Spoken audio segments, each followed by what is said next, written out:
ये देखिए धीरे धीरे अब हमारा भुनने में आ रहा, क्योंकि कढ़ाई चिकनी हो गई है।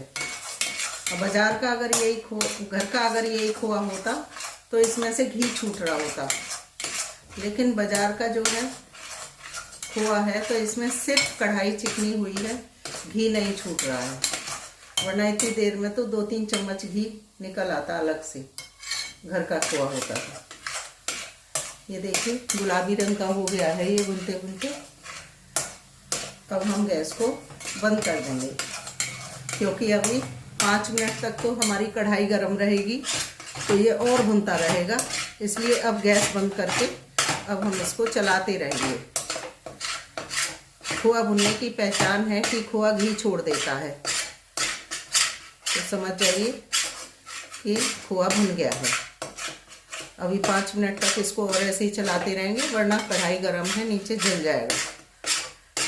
अब भारी कढ़ाई आती है, भारी तला होता है उनका, तो इसलिए वो ज़्यादा देर तक गर्म रहती है।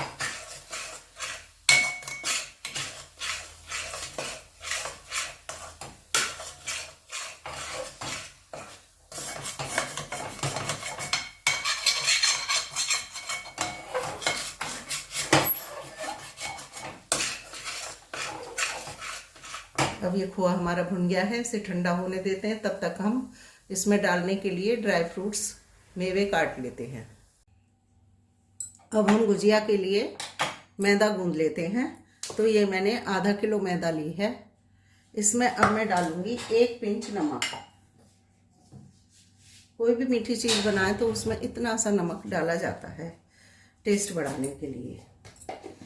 और मोहन लगाने के लिए घी गरम हो रहा है। ये हमारा घी गरम हो जाएगा जब हम डालेंगे।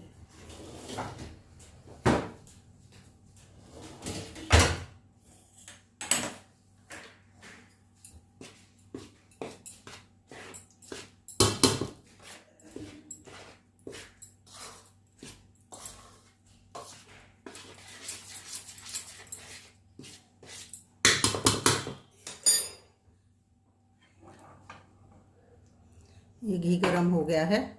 अब हम इसको मैदा में डाल देते हैं।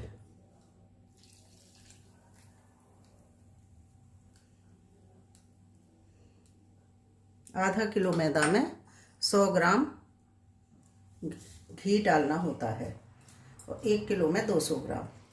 और फिर भी आप ना अंदाज़ा नहीं हो पाए तो घी को मिक्स करके और मैदे को ऐसे रगड़ रगड़ के सारे में मोहन को मिक्स कर लेंगे। उसके बाद फिर मुट्ठी बनाकर देखेंगे। अगर मुट्ठी बन जाती है तो हमारा मोहन सही है। अगर नहीं बनती है मुट्ठी तो थोड़ा सा और डाल लें। ऐसा कोई हार्ड एंड फास्ट रूल नहीं है। मैदा में रब करके देख लें जो भी आपने मोहन डाला है। मैंने इसमें देसी घी का मोहन डाला है। आप चाहें तो रिफाइंड का भी डाल सकते हैं, वनस्पति घी का भी डाल सकते हैं, कोई सा भी डाल सकते हैं आप। जो आपके पास अवेलेबल हो वो आप डाल लें। बस सरसों के तेल का नहीं डालते, क्योंकि मूंगफली का तेल, सरसों का तेल, इनका फ्लेवर बहुत तेज़ होता है, तो इसलिए वो वाला मोहन में नहीं डालते हैं। देसी घी डालिए, रिफाइंड डालिए।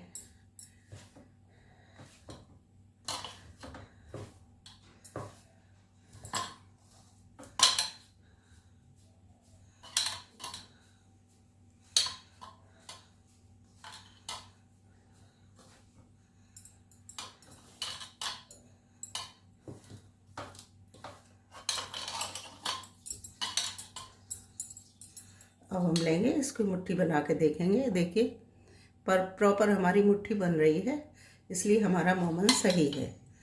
अब हम थोड़ा थोड़ा पानी डालकर इसको गूंदेंगे। जिसमें घी गरम किया था उसी में मैंने पानी डाल लिया है, जिससे कि थोड़ा बहुत घी उसमें रह गया होगा तो वो भी आ जाएगा।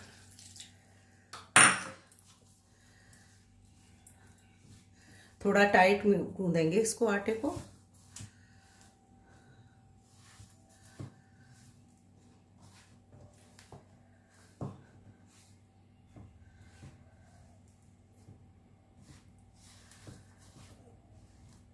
ये देखिए थोड़ा थोड़ा पानी डालेंगे और गूंथते जाएंगे। आटे से कम मैदे में पानी का प्रयोग होता है,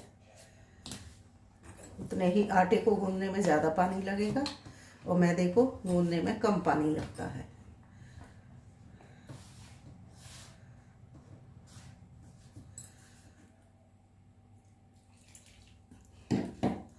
ये पानी मेरा क्योंकि सर्दी का मौसम है तो मैंने हल्का गुनगुना कर लिया है। हल्के गुनगुने पानी में ही हम इसको गूंदेंगे, क्योंकि गर्मी में सादा पानी में गूंदना चाहिए और सर्दी में गुनगुना पानी।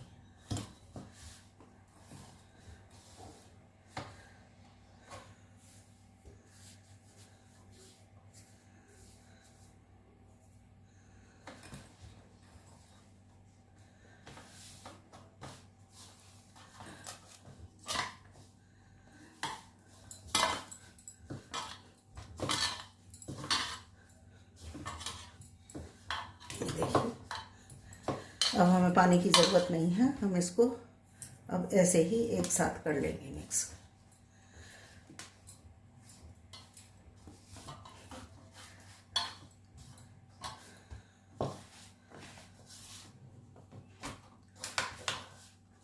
बहुत जरा सा पानी और 2 चम्मच पानी बस और डाला है हमने।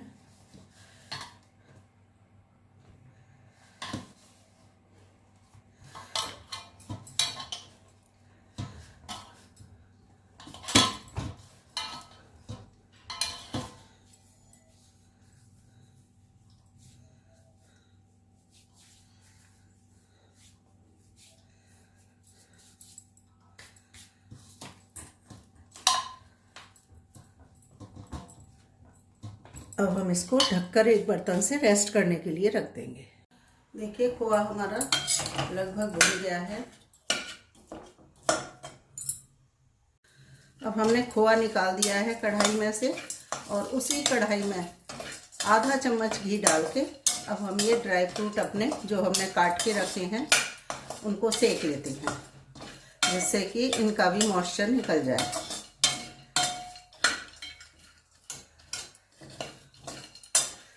इसमें मैंने डाला है पिस्ता, बादाम, काजू, किशमिश और चिरौंजी। बस यही ड्राई फ्रूट डाले हैं।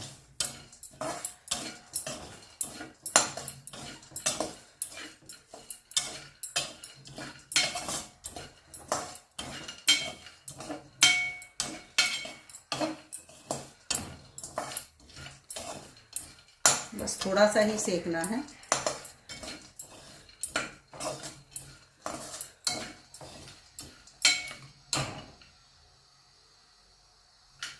हाँ, खुशबू आने लगी है।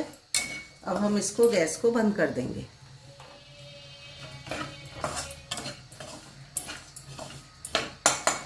और इसी में हम अपने खोए को डाल देंगे। जो हमने सेक कर रखा था वो खोआ भी इसी में डालेंगे, जिससे कि ये गांठें गांठें बन गई हैं, ये भी टूट जाएंगी। साथ ही साथ फिर हम इसमें मीठा मिला देंगे बूरा। फिर हमारा मसाला बनकर हो जाएगा तैयार।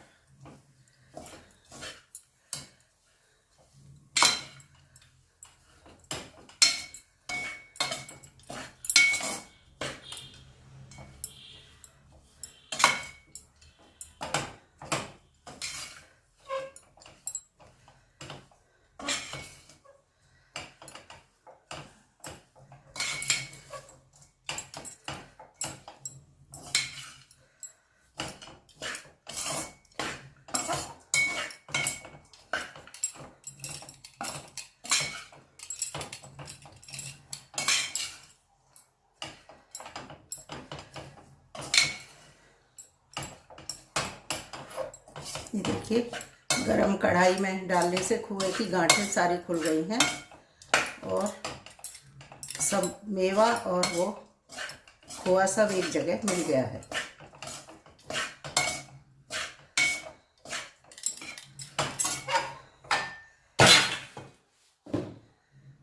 ये देखिए हमने इसमें करीब 300 ग्राम, आधा किलो हमारा खोआ था और 100-150 ग्राम हमारे ड्राई फ्रूट भी थे। तो इसमें मैंने करीब 300 ग्राम के करीब बूरा डाल दिया है। अब हम इसको हाथ से मिक्स करेंगे।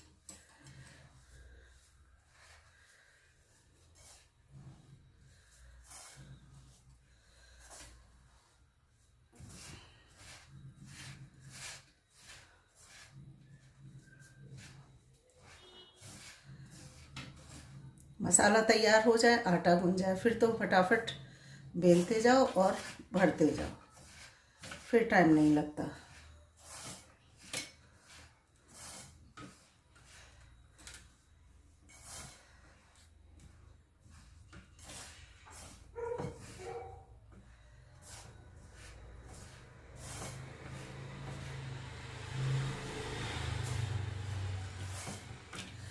बूरा को अच्छी तरह मिलाना बहुत ज़रूरी है, वरना पता लगा कि एक जगह तो ज़्यादा मीठा हो गया, एक जगह कम मीठा रह गया।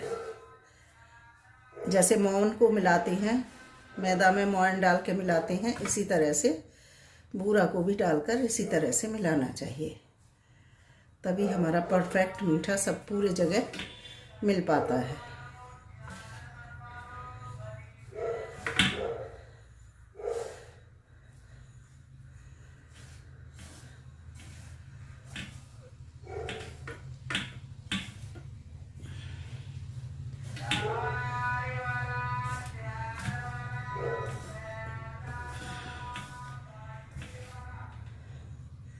ये अब मिक्स हो गया है अच्छी तरह से। अब हमारी गुजिया अच्छी तरह बनेगी। इलायची पाउडर तो हमने डाला ही नहीं, अब हम डालेंगे इसमें इलायची पाउडर। खूब ज़्यादा सा डालेंगे जिससे कि खुशबू अच्छी तरह आए। अब हम इसको मिलाकर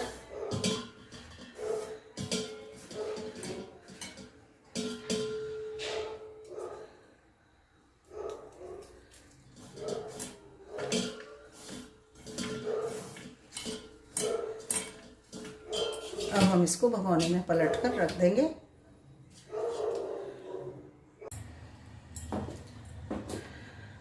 देखिए अब हमारी पूड़ी बिल गई हैं। अब हम ये पहले थोड़ी सी चंद्रकला भर लेते हैं। उसके लिए मैंने ये गोल गोल पूड़ियाँ बेल ली हैं।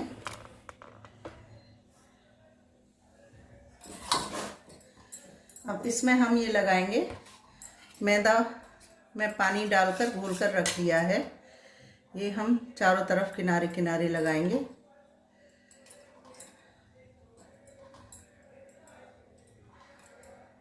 अब हम इसमें मसाला भरेंगे।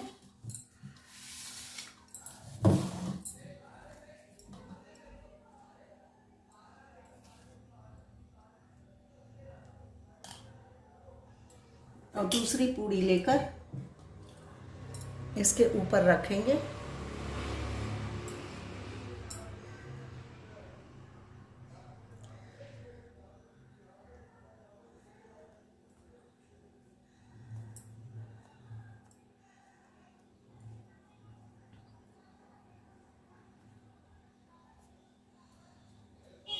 चारों तरफ से ऐसे चिपका देंगे। उसके बाद फिर हम अच्छी तरह चिपकाना है, जहाँ पानी कम हो वहाँ पानी लगाकर और चिपका दें। अब इसके बाद हम इसको ऐसे सील करेंगे।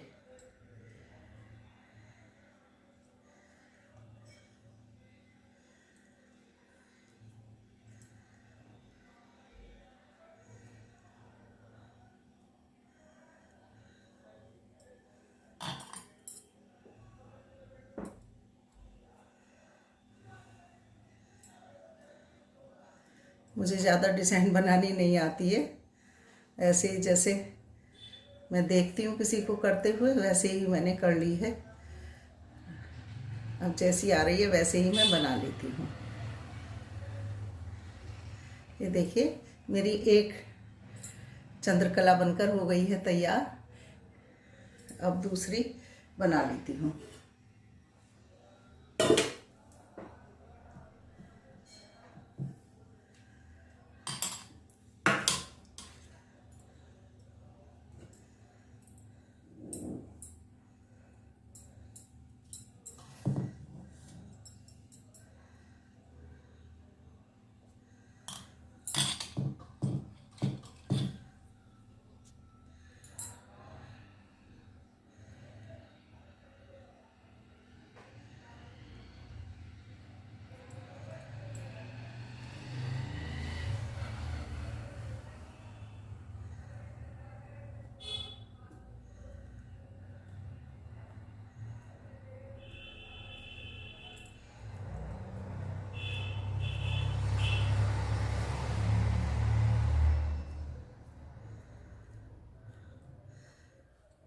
इसको सील कर देते हैं।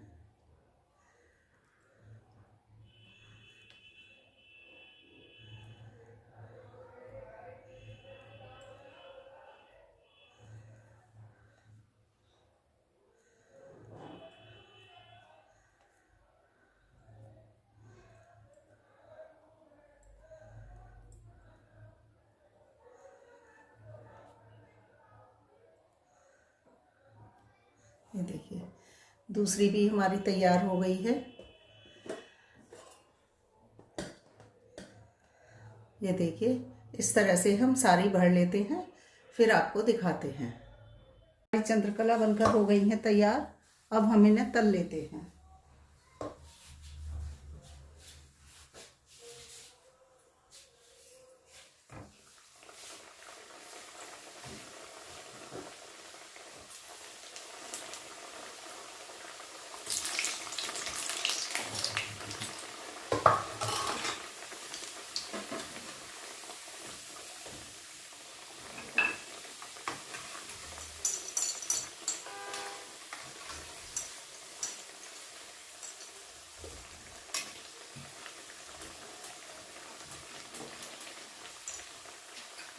सिम गैस पर भी इतना तेज हो रहा है ये घी, जबकि बंद भी कर दिया था मैंने बीच में।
अब मैं चंद्रकला पे चढ़ाने के लिए चाशनी बना रही हूँ।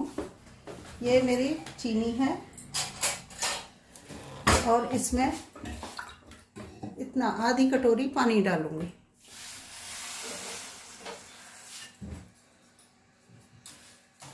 इसको धीरे धीरे गैस पर पिघला लेते हैं।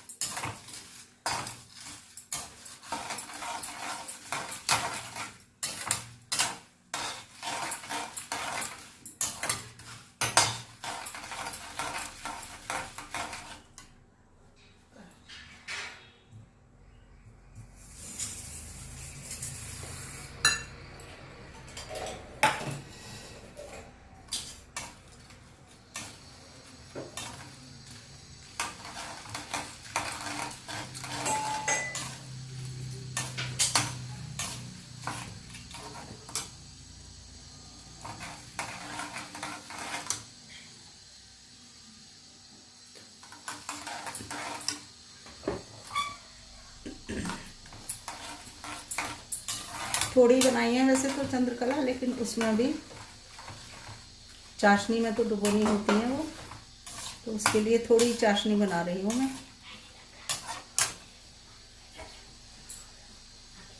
देखिए चाशनी अब लगभग हो गई है। इसमें थोड़ा सा इलायची का पाउडर और डाल देंगे। वैसे इलायची उसमें पड़ी हुई है हमारी चंद्रकला में अंदर, लेकिन थोड़ी सी इलायची मैं इसमें भी डाल रही हूँ।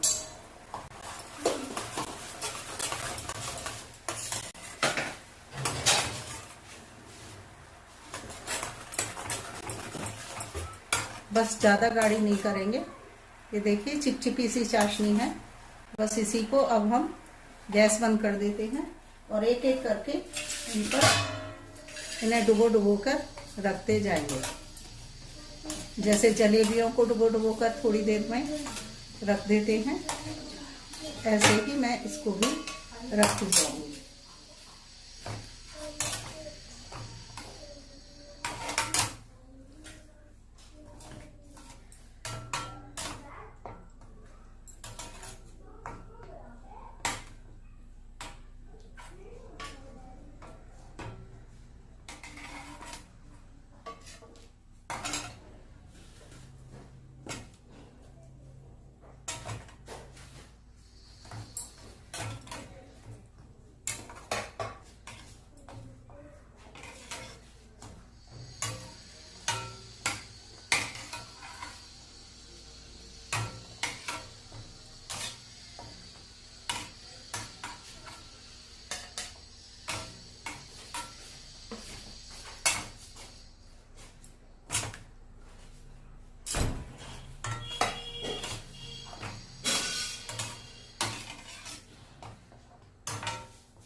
देखिए हमारी चंद्रकला कैसी बनी है, देखकर बताइए अच्छी बनी है कि नहीं। अगर अच्छी लगी हो तो मेरे चैनल को सब्सक्राइब करिए, बेल आइकन को दबा दीजिए और लाइक करिए, शेयर करिए और कमेंट द्वारा बताइए कि मुझे कैसी बनी है। जय बिहारी जी की, राधे कृष्णा।